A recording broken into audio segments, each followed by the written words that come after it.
Hello,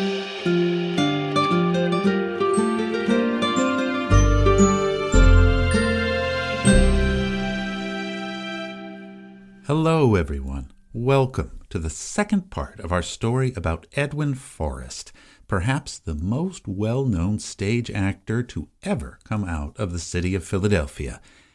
In the last episode, we detailed his early years, starting from his childhood through his struggles to break into the acting world in his teens, his journey to the American West, and his return home in triumph. And we told the story about how Forrest, by the age of 21, achieved theatrical stardom and financial success. So, what's left? Quite a lot, because we've only just reached the first few chapters of most standard biographies of Edwin Forrest's life. He lived 45 more years, after all. He performed on American and British stages thousands of times in dozens of leading roles. He would be a central figure in one of the most famous urban upheavals, the Astor Place riots of 1849, and he was at the middle of the greatest celebrity divorce trial of the 19th century, perhaps of all time. But as the focus of this podcast is Philadelphia theater history, we're going to narrow down the story by sticking to the parts of his life and career that pertain to Philadelphia. In this episode, we will discuss Forrest's sponsorship of an annual playwriting contest, how it built his standard repertoire, and how it fit into the literary and theatrical life of Philadelphia in the 1820s, 30s, and 40s.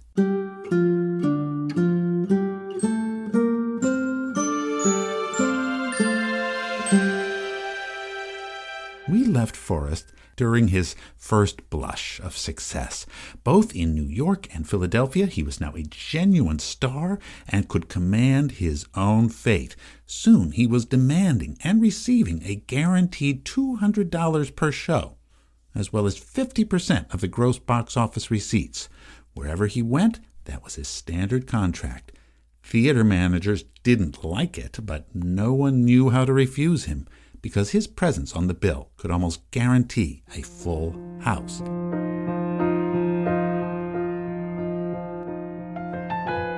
And they needed full houses desperately.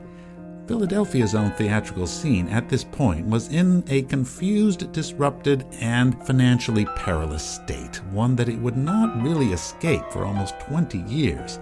3 theaters, the Walnut Street Theater, the Chestnut Street Theater, and the newcomer, the Arch Street Theater, a few blocks away from each other and each located, unsurprisingly, on their namesake streets, would vie for audiences throughout this period, playing a never-ending game of beggar your neighbor. If one theater had a star name or a big attraction, the other 2 would do anything to poach their audiences away, even if it bankrupted them.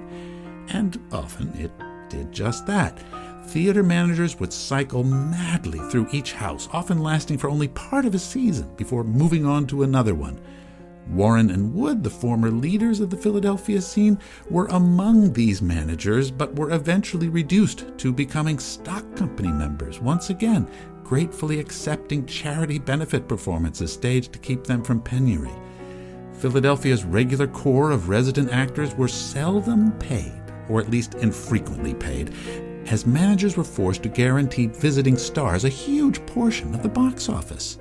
And worst of all, the city's theaters had lost their primacy in America, though Philadelphia retained a respectable cultural stature in the American theater world. From now on, no other American city could really compete with New York. It's not that exciting plays stopped being produced in Philadelphia, not at all. If you read through the numerous histories and memoirs of the period, they're full of accounts of plays and actors and lively anecdotes. Audiences flocked to see many plays and stayed away from many others. Great actors came through town: Charles Keene, Fanny Kemble, Charles Matthews, Madame Vestris. Some were lauded, some were scorned. Some new American performers began to make their own reputations. Circuses, variety acts, operas, ballets, melodramas, hippodramas, all could be seen regularly. Philadelphians, like all Americans, continued to expect and to receive theatrical entertainment. And, just as they had always done, Philadelphia's clergy even kept denouncing the wickedness of the stage.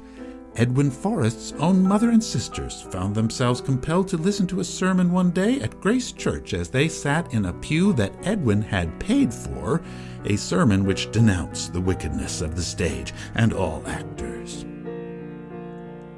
Other changes were coming, however. Industrial development boomed in the city, and immigrants flocked there to man the factories and the workshops. It was a fractious and contentious era, politically and socially. Riots and civil disturbances were increasingly common. Pennsylvania Hall, that temple of free discussion, would be burned down by the anti-abolition riots in 1838. And in 1844, the nativist riots caused militia troops to engage in all-out warfare in the streets with anti-Catholic mobs. Through all this, however, Edwin Forrest continued to make Philadelphia his base of operations. From 1827 through 1836, he shared a home with his mother and sisters on North 10th Street, continually lavishing it with new furnishings and silverware. He toured throughout the country, playing to mostly packed houses wherever he went. He was the family's main support, especially after March 4th, 1834, when his brother, William, who was then a co-manager of the Arch Street Theater, died suddenly and painfully of a bowel obstruction, despite the best efforts of the eminent Philadelphia physician, Dr. McClellan, to save him. Edwin was unable to say goodbye to his brother, however, because he had left on a boat to New Orleans that very day. As he traveled around the country, Edwin Forrest's repertoire of roles were still largely Shakespearean and classical-style tragedies. Othello, Macbeth, Lear, Richard III, Hamlet. A favorite role was Damon in Damon and Pythias, the story of two friends so devoted that they would gladly volunteer to die in the other's place. He also liked doing William Tell and Virginius by the English writer and actor Sheridan Knowles. Forrest could also do Iago in Shakespeare's Othello, and indeed many times switched off the roles of Iago and Othello with other actors during a run, including Thomas Cooper, who once had advised the 14-year-old Forrest to learn his craft and not fixate on stardom. Now, Cooper, nearing the end of his long career, was happy to hitch his fading name to Forrest's rising one. Forrest could fill New York's enormous Bowery Theater, after all, with his huge fan base. He was a hot property, as we would say today. And like all leading men of his day, Edwin Forrest was looking to expand his repertoire, because the standard practice of the day was not to develop each play slowly as an ensemble, as we do today, but for actors to arrive at a theater with their portfolio of roles at easy command. A stock company of actors would fill in the supporting company. Actors usually supplied their own costumes, and the theater managers would arrange for scenery and musicians. Except for the very newest plays, 1 or 2 rehearsals was all that was considered necessary. Forrest was looking for new tragedies. Comedy, remember, was not his brand. He was a tragedian, and in keeping with his political and philosophical temperament, he preferred plays that had stories about brave and muscular male characters standing up to invaders and tyrants. Sure, there might be a minor love story in the plot somewhere, but he never played the lover himself.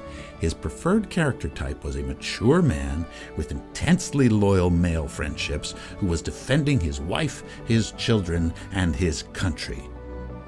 Just as rigorously as he continued to train and build his athletic body, he continued to study and to expand his craft. As one of the first native-born American actors to ever achieve prominence, he felt a responsibility to encourage American drama.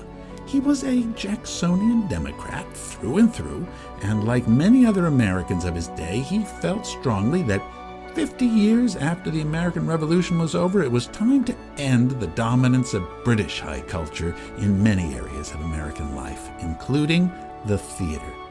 Forrest was already regularly performing in 2 plays, Brutus and also Thérèse, by the American actor and author John Howard Payne. But Payne's work had already been widely produced by British theaters and British actors. Forrest wanted something that would be identified with him alone. An avid and voracious reader, Forrest discovered that the Washington Irving novel, The Last of the Mohicans, and also the Mordecai Noah play entitled She Would Be a Soldier, were thrilling stories, and that, importantly, their depiction of American Indians, Native Americans, as we would say today, but American Indians, as they would say then, reminded him of his youthful sojourn in the Louisiana backwoods with his Choctaw companion, Pushmataha. He saw the possibility of an Aboriginal character as a vigorous and physical characterization with a free spirit and a defiant independence. In 1829, Forrest issued a public invitation for American writers to submit plays to a contest that he would sponsor for a $500 prize, with the stipulation that the principal character of this play be, quote, an aboriginal of this country, close quotes.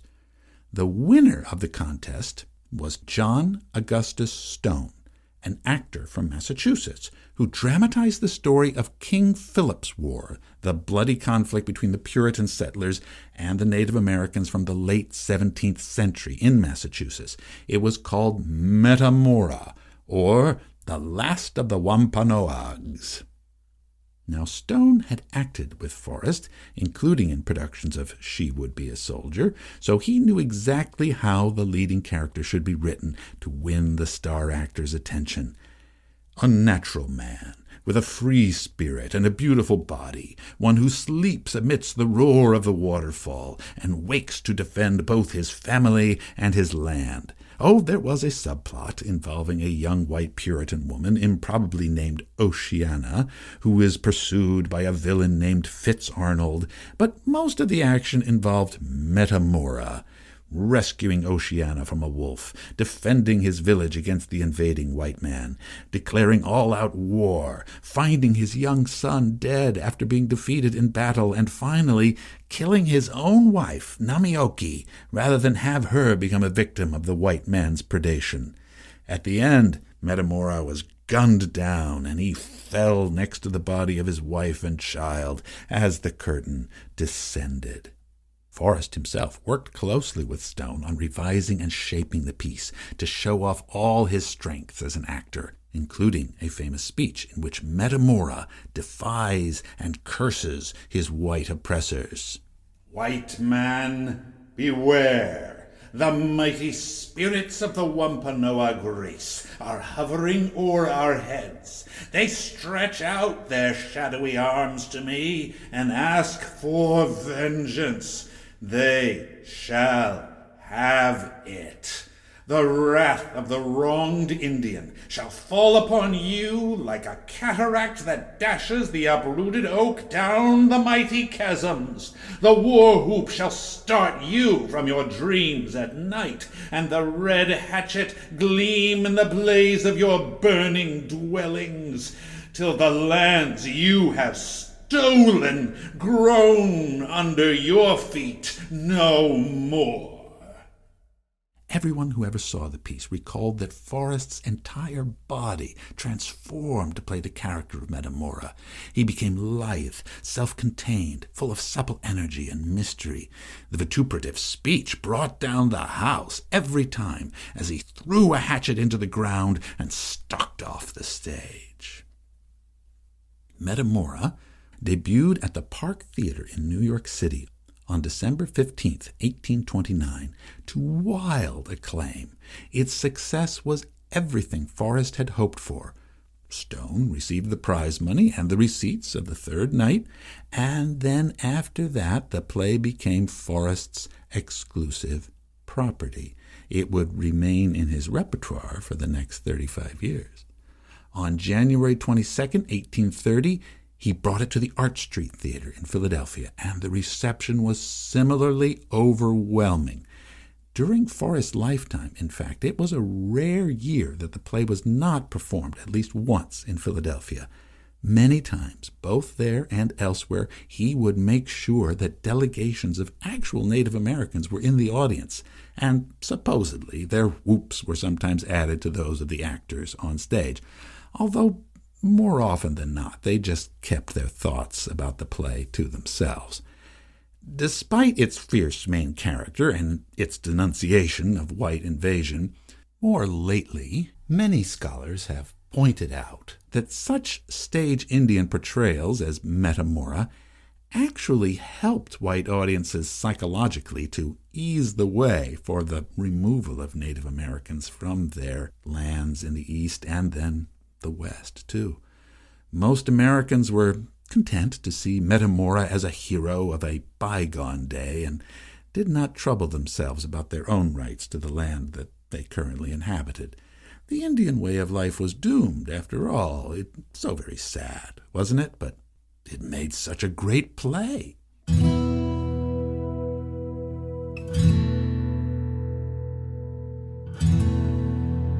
The success of his first playwriting contest inspired Edwin Forrest to form a committee of eminent literary men as judges and to make it a regular event. Forrest read hundreds of submissions personally, looking for another text that could also be a successful hit for him, although he dropped the stipulation that it be about Aboriginal Americans.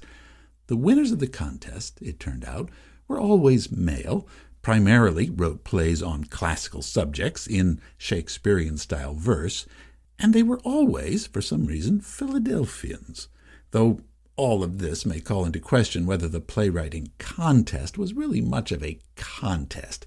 It did seem that Philadelphia was finally developing its own dramatic literary scene. John Augustus Stone even moved to Philadelphia and won the contest again in 1833 with a play entitled The Ancient Briton, though this play failed in its sole performance at the Art Street Theater and was never repeated. Beset by money worries and personal problems, Stone fell into a deep depression the following year and committed suicide by jumping into the Schuylkill River. Forrest paid for his funeral and a memorial headstone at a Philadelphia cemetery. A similar lack of success met the 1830 winner, Richard Penn Smith, the son of the provost of the University of Pennsylvania, for his play Caius Marius, set in Republican Rome. Nor was any production ever staged for the next winner, Pelopidas, or The Fall of the Polemarchs, about the liberation of ancient Thebes from the oppressive Spartans. It was by another Penn graduate, a young physician named Robert Montgomery Bird. Bird was to be a significant person in Forrest's life.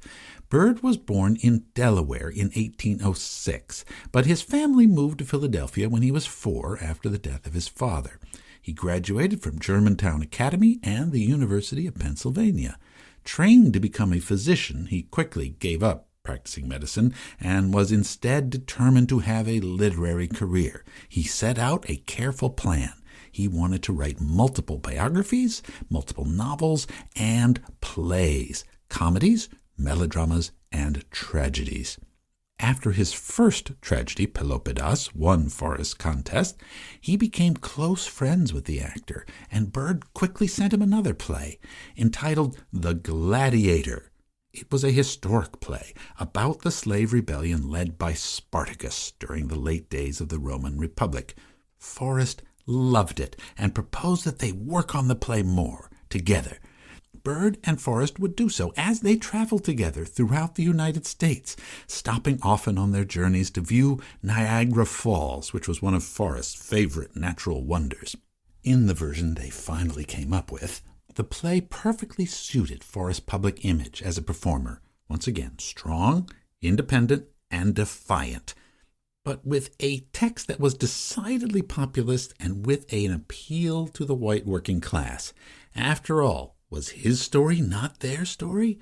Wrote an admiring newspaper editor in the Dayton, Ohio Journal, quote, His success is indeed an incentive to the young men of this country who are struggling with adverse circumstances, and is typical of our free, go-ahead, and universal Yankee nation. Despite Forrest's famous political support of Democratic President Andrew Jackson and for American territorial expansion in general, in The Gladiator, there is, in fact, a surprising critique of American imperial ambition and manifest destiny. In the text, we find this passage when Spartacus, the rebellious slave from Thrace, first sees the magnificent city of Rome. His friend Brachus asks him, "And what thinkest thou, Spartacus, now that thou hast seen it?" Replies Spartacus, "That if Romans had not been fiends, Rome had never been great. Whence came this greatness but from the miseries of subjugated nations?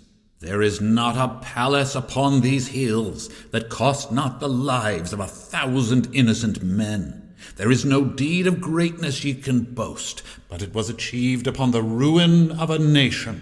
There is no joy you can feel, but its ingredients are blood and tears." But the clearest theme in the play was the struggle of the common man against tyranny, and this was exactly what Forrest was looking for, and he made sure it was highlighted. He knew his audiences, after all. When the play was first staged in September of 1831, the reception at New York's Park Theater was again enthusiastic. In the climactic scene at the end of Act II, which takes place in the gladiatorial arena, Spartacus is told by the aristocrat Crassus that if he kills his next opponent, he and his family will be freed. But his next opponent, as it turns out, is his long-lost brother, Pharsarius. Instead of fighting, the two brothers instantly plot a rebellion. "Freedom for gladiators! Death to the Roman fiends that make their mirth out of the groans of bleeding misery! Oh, slaves, it is your hour to kill! Kill and spare not, for wrath and liberty! Freedom for bondmen! Freedom and revenge!" There were shouts and trumpets as the gladiators and their guards rushed to fight each other. Forrest, as Spartacus, would strip to the waist, draw his sword, and pose down stage center. His muscled torso gleamed in the light, and his mighty legs stood like two huge pillars. The curtain fell, and the audience invariably roared its approval. Now, I know what you are thinking. Did nobody see the parallels between the call to liberate ancient Roman slaves and the necessity to end the American institution of chattel slavery? Did Byrd and Forrest really have to go all the way back to ancient Rome for examples of tyranny and despotism and the fight for liberty? You feel like saying, if you're looking for slave rebellions, fellas, you didn't have to go that far. What about Nat Turner, Toussaint Louverture? Well, suffice it to say that like almost all white Americans of their day, no, they did not make that connection at all. Their conceptions of the struggle for liberty against tyranny pretty much began and ended with the struggle of white men, although Forrest, for his entire life, rejected the company and the politics of the social elite in America. He never made common cause with the situation of black people in his own country. He would have been appalled, even at the suggestion, frankly. Well, The Gladiator, along with Metamora, would become the backbone of Forrest's standard repertoire.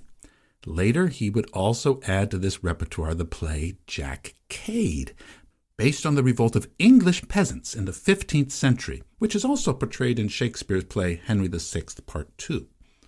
Although the play Jack Cade had actually been written for a rival actor by yet another Philadelphian, Robert T. Conrad, when that actor failed in it, Forrest snapped the script up and made it his own. In Jack Cade, again, he played a strong and independent rebel against aristocrats who falls at the end of the play, but dies defiantly, fiercely defending his rights. Until our chains are molten in the glow of kindled spirits, for I seek not power, I know no glory, save the godlike joy of making the bondman free.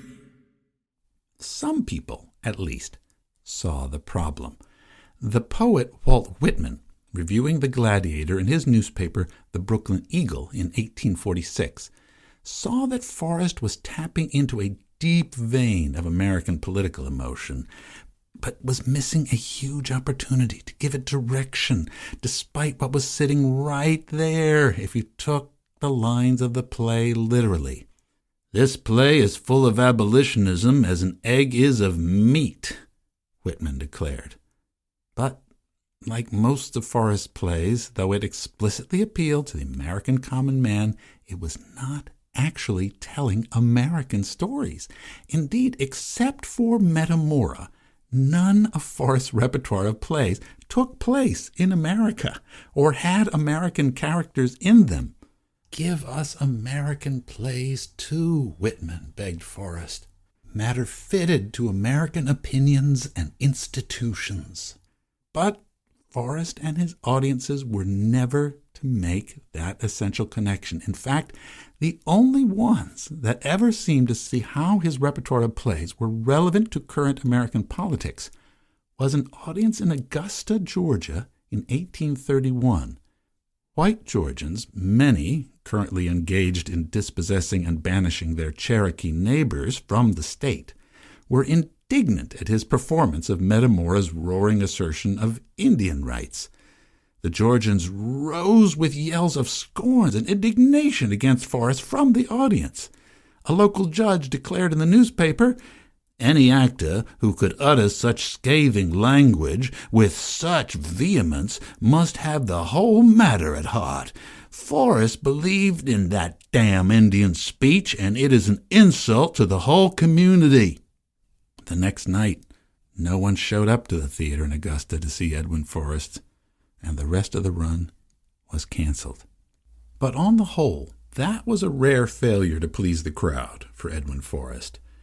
His plays, Metamora, The Gladiator, and Jack Cade, along with the rest of his repertoire, were performed in almost every city in America, from California to Maine. They were performed over and over again at Philadelphia's theaters. Almost every year he would bring them for a run of several weeks at either the Walnut, the Chestnut, or the Arch. Jack Cade was especially popular in Philadelphia, and that play comprised 1/4 of his total appearances in the city between 1841 and 1856. It is estimated that Forrest earned the majority of his money over the course of his entire lifetime from those 3 plays that he had commissioned in his contest. But remember, after paying the initial prize money to the playwrights, he considered his financial obligation to them over. He owned the play. Although Robert Montgomery Bird provided him with 2 more scripts, Olarusa and The Broker of Bogota, both set in America, finally, but in South America, they were not as lucrative and were rarely performed.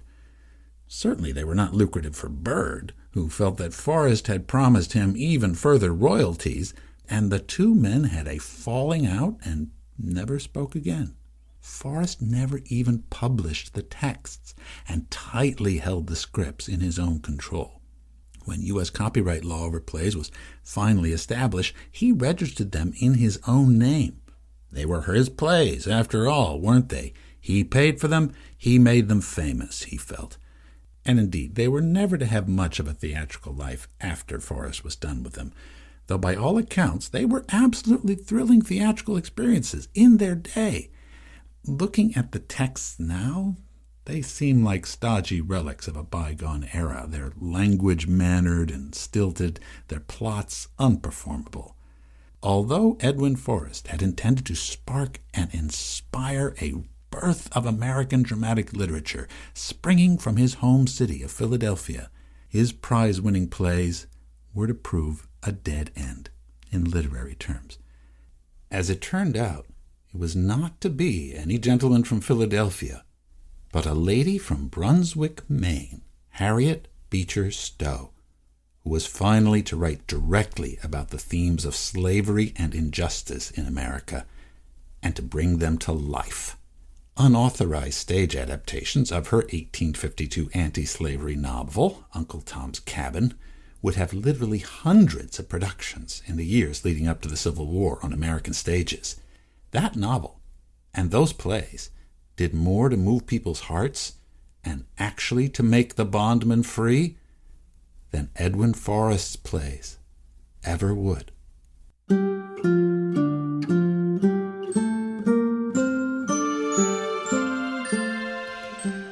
So you'll notice that there's a bit of a change to the sound quality at this point. That's because the final section of this episode has been added 5 years after the original release of Forrest of Philadelphia Part 2 in August of 2021. In August of 2026, as I record this, as part of my ongoing efforts to rethink, rescore, and improve some of the earliest episodes of the podcast, I decided to add a story that I left out of my original episode because I hadn't written it yet. This is an excerpt from my 2024 book, Adventures in Theater History Philadelphia, which covers an aspect of the peak years of Edwin Forrest's career that is seldom mentioned in popular histories about him. I didn't have this information ready when I first created this episode, but I'm so happy to share it with you now. Here we go.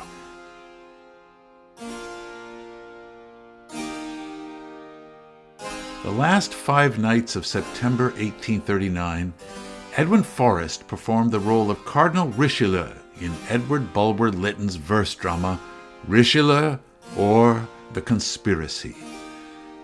The venue was the former Walnut Street Theater in Philadelphia, whose current manager, Francis Weems, had renamed it the American Theater to emphasize that, unlike his rival managers in the city, he patriotically featured native-born actors like Forrest.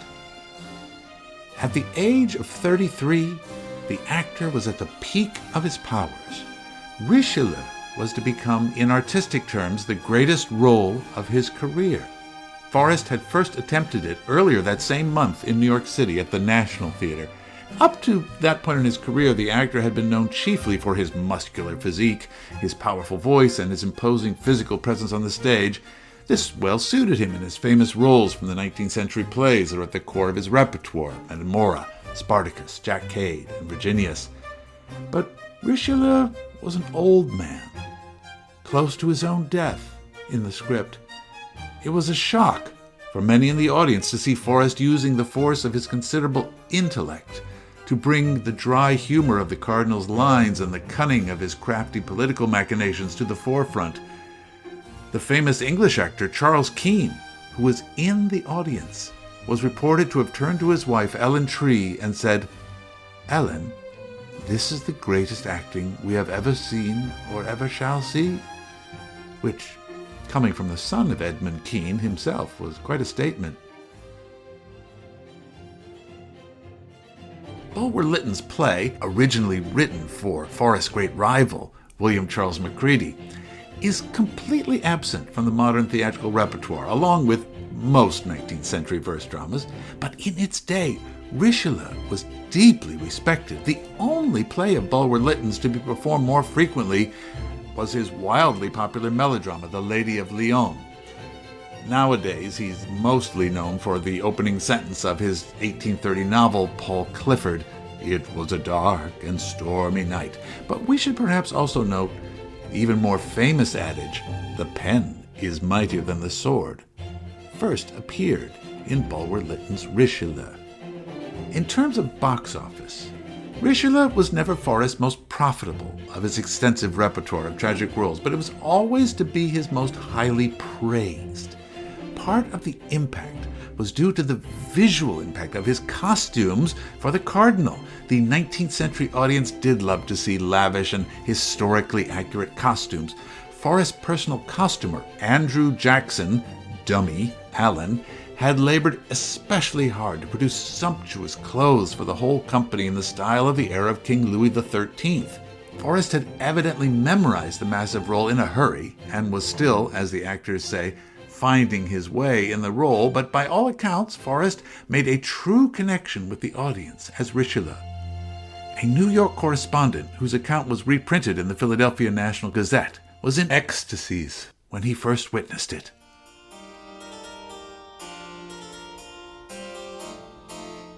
It was as if the mighty statesman were before us. His indomitable grandeur and pride were portrayed to the life. In the fourth act, when Richelieu thunders his threats of excommunication against his successful rival and defies his power, was the climax of a piece of acting which does honor to Mr. Forrest and to our stage. Forrest was naturally pleased by such praise in the newspapers of his home city. He apparently was also especially gratified by the effort of the Walnut's manager, Francis Weems, who had spared no expense to provide the actor with the finest and most historically accurate sets for Richelieu in order to match the splendor of Ellen's costumes. Weems also performed that night in the role of Count de Berrien. Weems was called to Forrest's dressing room after the show and found him in an excellent mood. The actor complimented the Philadelphia manager and offered him the opportunity to choose from any show in his repertoire as a personal benefit later in the run. In his memoirs, Weems recalled the praise with pleasure, as well as the opportunity for additional income that Forrest gave him.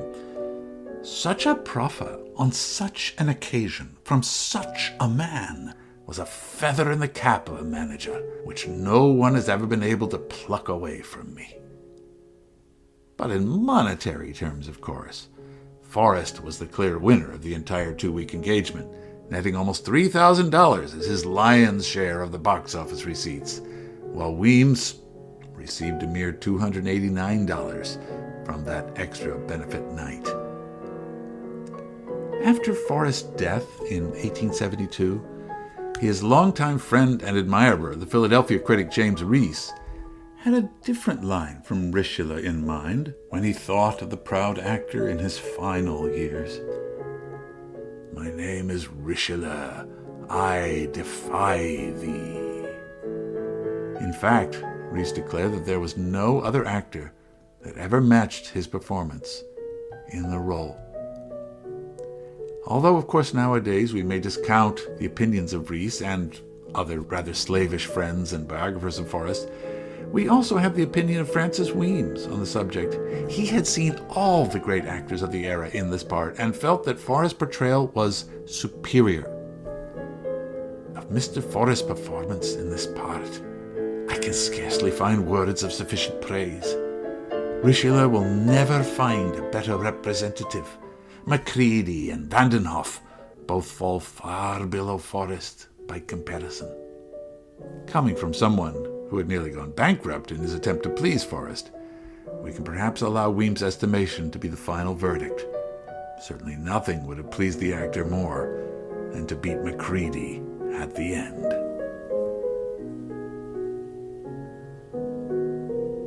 We will meet the actor and theater manager Francis Weems once again in Season 2 in our series on the scandalous play The Quaker City. Look for that if you haven't heard those already. Well, that's our episode for today. I'm Peter Schmitz, and our theme music was composed by Christopher Mark Colucci. Additional sound editing was done in August of 2026 by Peter Schmitz, and additional music and underscoring is courtesy of Epidemic Sound. The section Edwin Forrest as Richelieu is taken from my book, The Compendium of Stories, entitled Adventures in Theater History Philadelphia, published in 2024 by Brookline Books. For extra information about that book, as well as all the events we describe in this episode, please visit our website, www.aithpodcast.com. There's a blog post there with lots of images from the life of Edwin Forrest, more insights and explanations, and a bibliography of our sources for the episode. Thank you for coming along on another adventure in theater history, Philadelphia.